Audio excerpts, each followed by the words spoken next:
My guest today is Scott Danner, who is the CEO of Freedom Street Partners, a practice that supports financial advisors in their next career steps and helps them explore all available paths to secure a fulfilling future.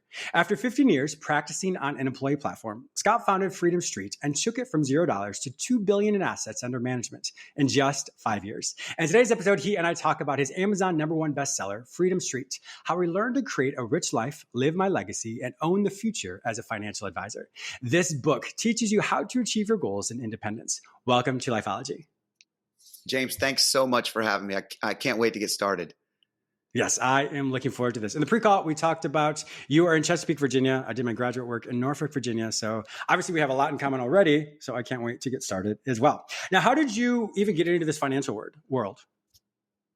It's a cool story. I was working in the Attorney General's office, and I was working in financial crimes, investment fraud, identity theft, and doing speaking across the state for the AG, who didn't win the governor's race, and I didn't have a job.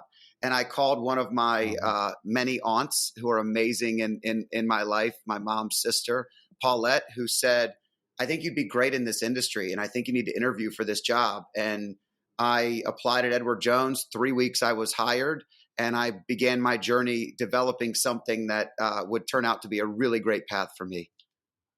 You know, that's fantastic. It's always interesting because when life throws us things, and it happens all the time, and we're like, oh my gosh, what am I going to do? And so, of course, that's a natural response. And I always teach people, you have your first response and then your second response. The first response is always usually grief or like, oh my gosh, the world is over, which is totally normal. And then the second response is, now what do I do with this information? So I'm sure for you, there's like, oh my gosh, this person didn't get reelected. What am I going to do with my path is uncertain. And then all of a sudden your aunt gave you this information, and now look at you today being one of the experts in this world.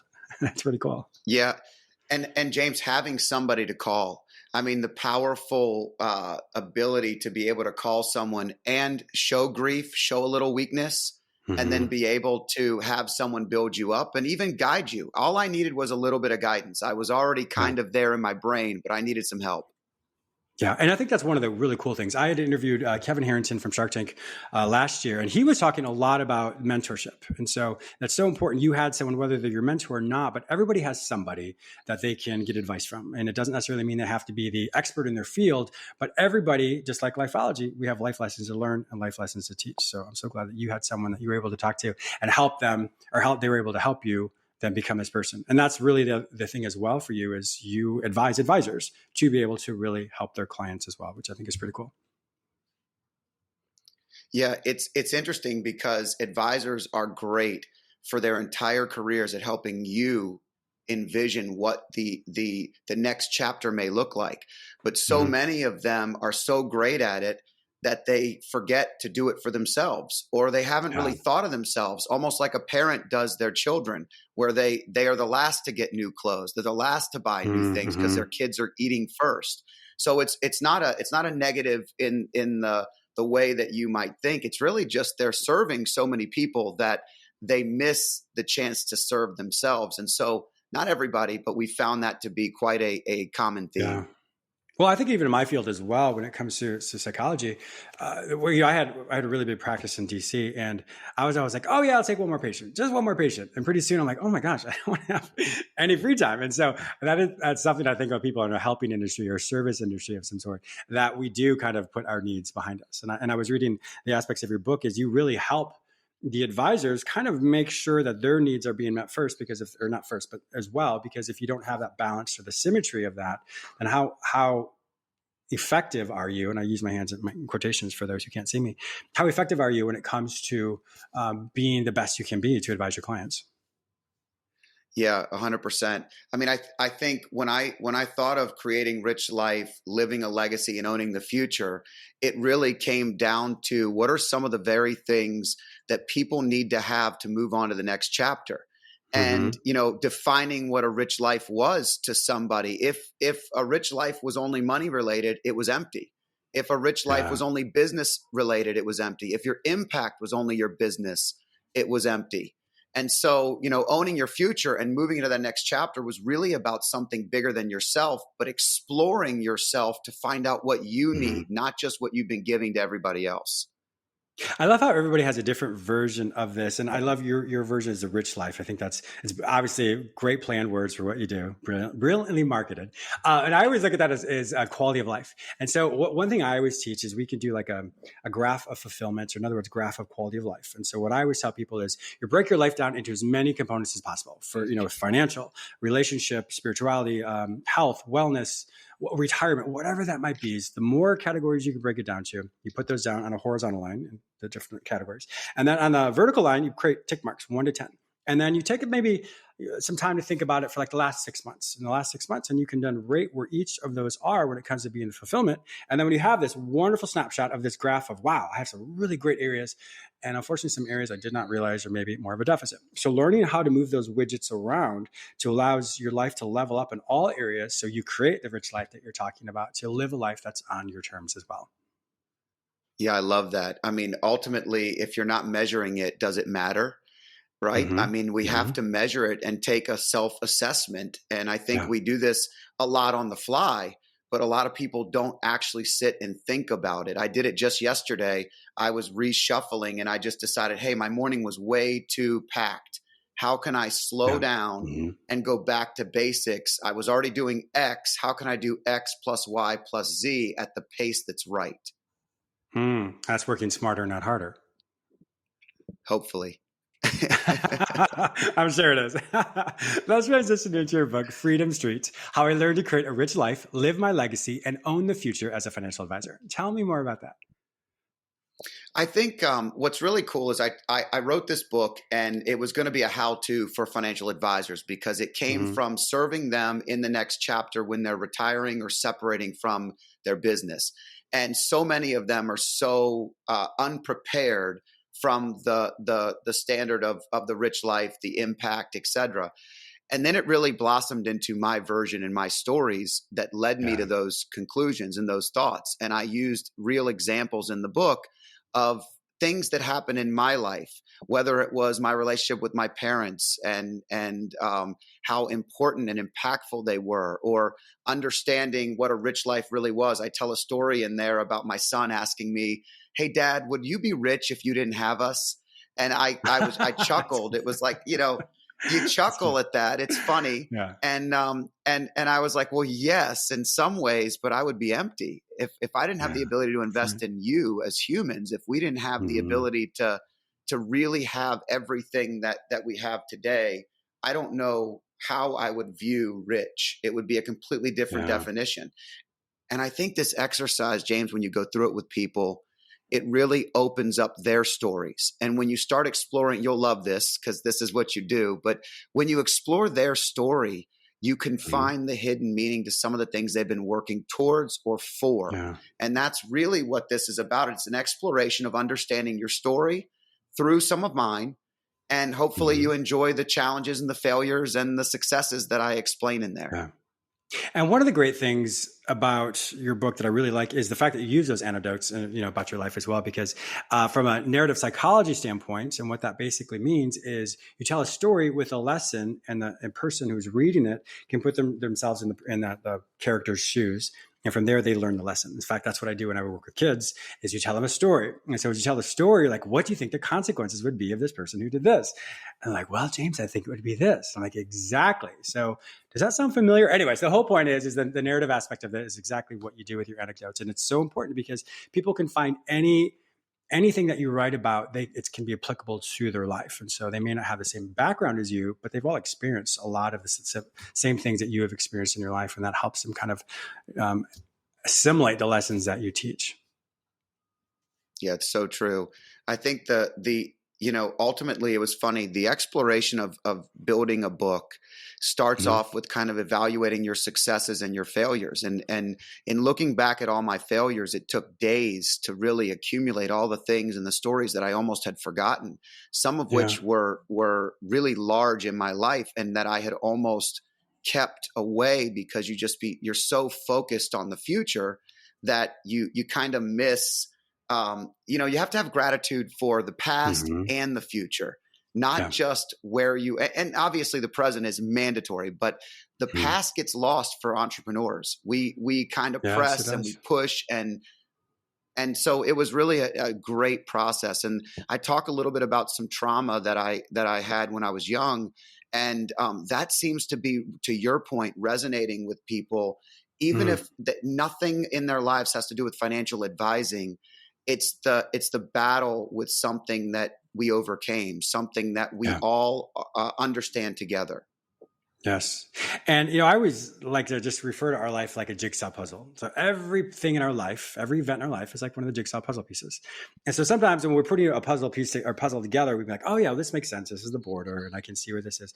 But sometimes life happens like, I don't understand this. Why did this happen? So for people who have a higher power, like I have a higher power. So I'm like, God, I don't understand this. Why did this happen? And so it's when you take a step back and find that perspective, you're like, this is why. So for example, for you, that the attorney or the person wasn't reelected, and you're like, well, this doesn't feel good. I don't like this jigsaw puzzle piece. But the next thing you know, your Aunt Paulette, shout out to her, by the way, she connected you with this and this and this and this. So all of a sudden, those jigsaw pieces came together to create who you are. And so that's one thing I always tell people is if you don't like certain events in your life, and rightly so, it wasn't your fault, things happened to you. So sorry that happened. But if you can take a step further and say, well, because of that, this opportunity happened or this opportunity happened. And when you look at yourself right now, you can say, I actually really like myself. And I couldn't be who I am today if I didn't go through all of those events. Now, of course, we don't want to go through those again, but when we did, and so what do you do with that? So when you can see how they link together, then your life becomes more fulfilled and you're able to say, yes, I now, moving forward, create the rest of the jigsaw puzzle piece to see what that picture actually looks like. And so I think it's a really cool example of how, we don't like things in life, but give it a couple seconds longer, and all of a sudden, you'll see how the next event links to the next event and the next event. And pretty soon, just like you, the successful person that I'm speaking with today.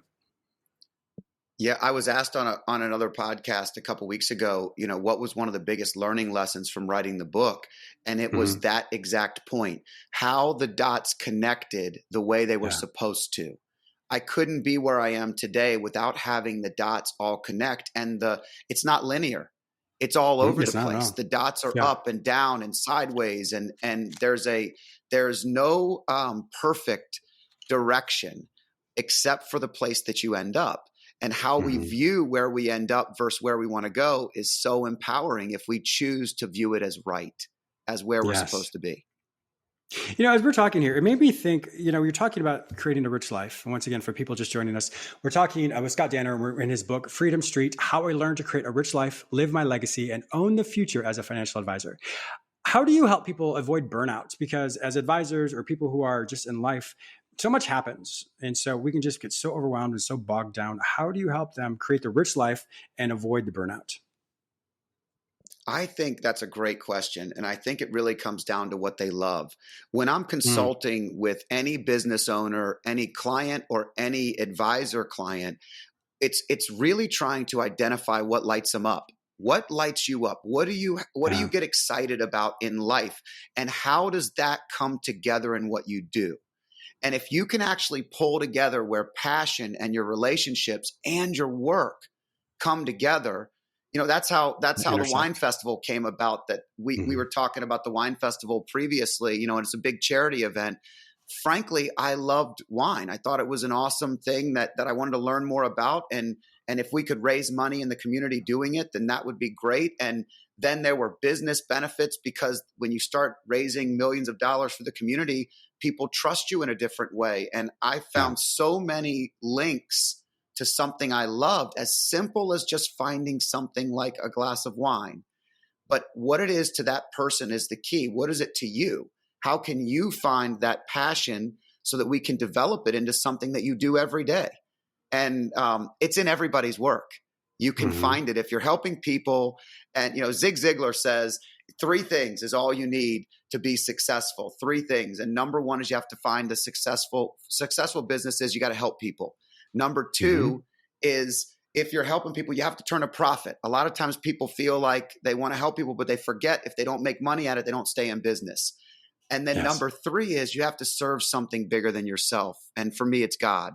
And I think if you're helping people and you're turning a profit and you're serving a higher power, all these things kind of just come to fruition, and your passion and your relationships and your work meld together in a special way. That's wonderfully said. when I hear all that, because it's, even when you have to write your dissertation, you have to look at the three components. And so that Venn diagram, the same thing that Zig Ziglar said, is you have to find all the different parts that you're really interested in.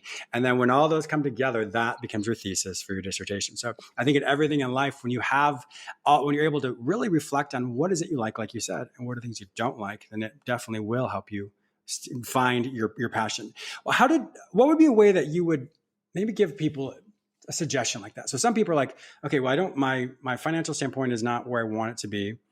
But I do like things. How do you help people say, yes, I could probably make a business out of this? And I know, I'm putting you on the spot here, but how can you help people say, this is something I really enjoy? And all of a sudden, how do I do something about that? I think it's, your strengths turned up too loud are often your blind spots. And so for me, the question you're asking is what I do all the time. I mean, I had a client in several weeks ago, and we were talking about coaching, and they're a very, very successful coach in youth sports. And I started talking and asking questions about what that next chapter might look like for them. Could they potentially consult other coaches to find success in that in that same realm? Do they want to work more with children? Do they want to work more with coaches? Do they want to actually teach and form a course and then replicate it so it can be sold? And do they want to offer it free to YouTube?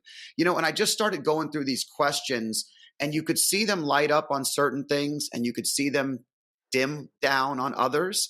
And I just try to really hone in on what lights them up again. And I feel like if we do that, if we were to talk about, your composing and the things that go from one chapter to the next, like the books, and, you're going to find this passion that it's going to be like, oh, how could we turn this into something even greater? Everybody has that in us. And I love that, because it's so true, because, as you're talking about different things, I was like, oh yeah, this is what I'm doing here. This is what I'm doing here. And I understand the concept of when you light up versus all of a sudden you're like, womp, womp. But it is true, because I think everyone listening right now, just have a dialogue with somebody, or, just think about it to yourself, as far as what do I really enjoy? My mom, she was, love my mom. Shout out to my mother, by the way. So she was talking to me, and she's like, James, I really want to do this, this, and this, but I don't know how to do it. What do you think? And so all of a sudden, I obviously know her well. And so I was like, well, this is where I see where this intersects. And she's like, oh my gosh, this is great. And so she's creating a whole new vision for herself and what she's going to be doing. But it's true, because she was able to really pinpoint what those things she likes. She doesn't like the business aspect of it, doesn't know how to do some of these things, which is fine, but to find that intersect. So I think, when we look at the world around us, everybody, especially nowadays with technology, there's so many more opportunities. Like for me, I left my practice in DC, and I was like, I just want to be location independent, so I can do whatever it is I want to do. And I wasn't really sure yet, but I know for me, I like to talk, obviously. I've interviewed my patients for years. I used to be on television when I was younger, in movies, et cetera. And so I was like, well, how do I do all this? And so I just looked at those three things, and that's where my intersect happened. And so I started on YouTube, and went to podcasts, then went to radio, and now we're filming my TV show. And so there's so many cool things that are happening. But I think, like with you as well, I'm no different. You're no different. My mom's no different than anybody who's listening right now. If there's a will, there's a way. Whatever we think about is that's the direction our life goes. Yeah. What does freedom mean to you?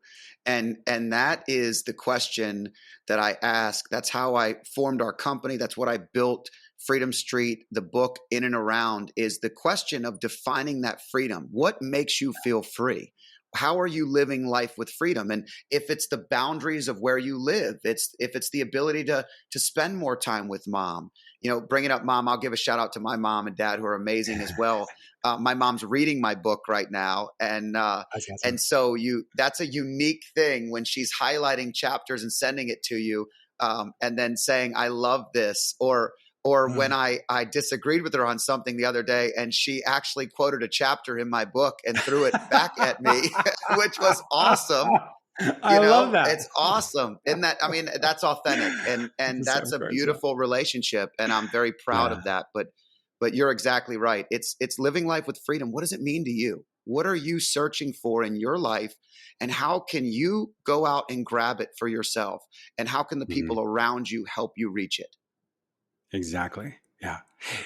I'm sure so many people listening right now will say, that's great, but I can't do this because of this, or I can't do what Scott's saying because of that. How do you help people kind of let go of that fear?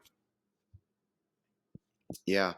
Well, I think ultimately self-awareness is really important. So try to be self-aware to understand what you can and can't do, and don't lie to ourselves. There's a Mm-hmm. subchapter in here that says you can lie to me, but you can't lie to yourself, Yeah. because we often will do both, and that can be a little bit scary. So I would say Nike made a beautiful business and a tagline out of what we need to do, and it's called just do it. It's not called just try it. It's not called let's put our pinky toe in and dabble in it. It means just do it. And even if it's one small action a day, Yeah. what if we want to be an author, for example, write every day? I don't care if it's for 3 minutes a day, 2 minutes a day, read every day, just something that's small, 5 to 10 minutes a day that moves the needle. I think that's how you get away from fear. Fear is only beat with action. Yes. One of my favorite quotes is the last person in the race beats the person on the couch. And so that's a wonderful analogy as well, is because once you, like you said, everything you do, if you do something just a little bit, you did more than you did the day before. 100%. What's next for you? I think you talked about your practice and moving into the next chapter. I think the easiest answer is I have been doing a ton of YouTube videos. I've been building content for a couple years with no real purpose. Everybody around me is like, why do you keep doing all these videos? And honestly, I'm getting such great feedback from people because That's of our awesome. message, the things we're talking about right now. So I saw not just helping one client at a time, which I still love to do, but helping advisors help hundreds of clients, and then helping individuals in the world make it a better place. More people get rid of the fear and start doing things. I just want to be a catalyst for anyone that needs it to really step into that next chapter for themselves confidently. Mm-hmm. That's awesome. I know. So tell me more about your YouTube channel. So I'm assuming these videos are about finances. Is that true? Yeah, so I probably spend 95% not talking about finances, because I believe Really? Okay. almost everything financial is mindset. And so I spend most of the time, most of the successful people I've coached and consulted and have been clients have the right mindset to create financial wealth, financial stability, and finances. Our tagline is life, wealth, optimization, but life always comes first. So my videos revolve around the life parts that get you ready, so that when you're ready to take action and just do it, your mind is there already. You're already prepared. And the action steps of staying focused and loyal and confident and structured and processed, those are easy because you've prepared the brain. And to use psychology about that as well. So for those of you who want to research this, cognitive behavioral therapy, there's an offshoot that's called rational emotive behavioral therapy. So if you want to research that, you may. But what that talks about is whatever you perceive to be true, what you focus on determines what you feel. Your feelings then tell your body how to respond. Either that's through the chemical reactions that create dopamine or create the fight or flight, or it can just create physical action of you getting up and walking somewhere. And so that's exactly what you're saying, Scott, is whatever you focus on, whatever you ruminate on, whatever you meditate on. Most people think, well, I can't meditate, I can't sit still. But if you worry about something, well, that's actually meditating. So anything you do, if you think about it over and over, that's a form of meditation. So you have to be very mindful of what are you thinking about. And if you're thinking about something that brings you joy or brings you a sense of fulfillment, then yes, and all of a sudden your body is going to create the emotions. You're going to have the dopamine explosion in your head, and all of a sudden you're going to have the action to help you really enact whatever it is that you've set your mind to. It's awesome. Psychology always makes something that we say sound so much smarter and better than it actually sounded coming out of my mouth. That's hysterical. Let's go, Tanner. It has been an absolute pleasure having you on my show today. Thank you so much. If my listeners want to find out more information about you and to purchase this book, Freedom Street, How I Learned to Create a Rich Life, Live My Legacy, and Own the Future as a Financial Advisor, where will they find this information online? Go to Amazon and buy the book on Amazon. Audible will be out later this month. YouTube, Scott Danner, very easy. Check us out, share our stuff. I think it can help make the world a better place. And obviously, scottdanner.com is another way to find it if you actually need some extra help or you want some consulting. We're here to help and coach. Excellent. My listeners also know that if they cannot find this information any other place, simply go to the show notes at jamesmillerlifeology.com and I will link you with Scott. Scott, thank you once again for being an amazing guest today. I truly appreciate all your expertise. Thank you so much for having me. I am very, very grateful for being a guest on your show. Thank you.